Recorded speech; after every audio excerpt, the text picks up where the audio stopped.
The idea of visiting someone usually brings to mind time we spend with friends, family, those who are sick, in need, or fellowship in general.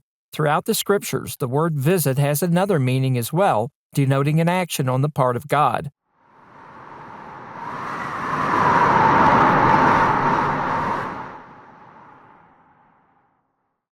The Bible refers to this as a visitation. Sometimes this is negative, demonstrating a judgment by God against evil.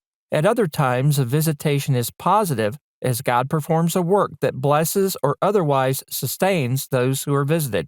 Studying passages that use this language shows us how God works and leads us to a better appreciation of the Lord and emphasizes the need for faithfulness to Him. One of the first occurrences of such a visitation appears in a prophetic statement by Joseph as he prepares his family for his death.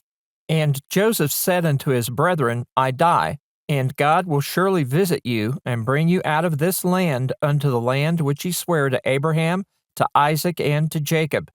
And Joseph took an oath of the children of Israel, saying, God will surely visit you, and ye shall carry up my bones from hence, in Genesis 50:24 through 25. Joseph, a patriarch, had undoubtedly been told by God that his family would be delivered from the land of Egypt before slavery and oppression had been inflicted on them.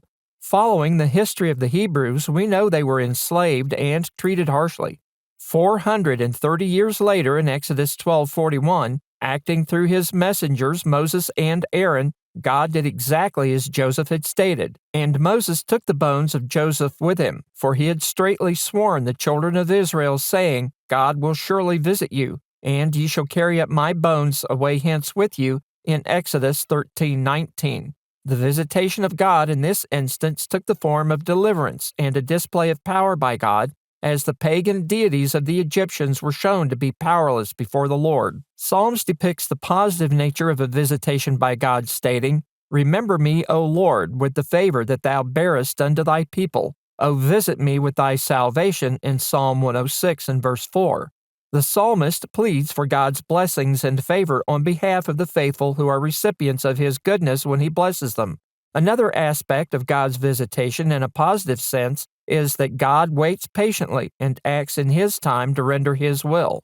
The performance of the will of God not only blesses His children with His actions, but also teaches us to be patient as well. The children of Israel waited for 430 years for their deliverance from bondage. The psalmist highlights the need for patience as we pray for God's blessings. Christ told a story of a widow who was avenged of her adversary by an unjust judge because of her continual pleading in Luke 18:1 through 5.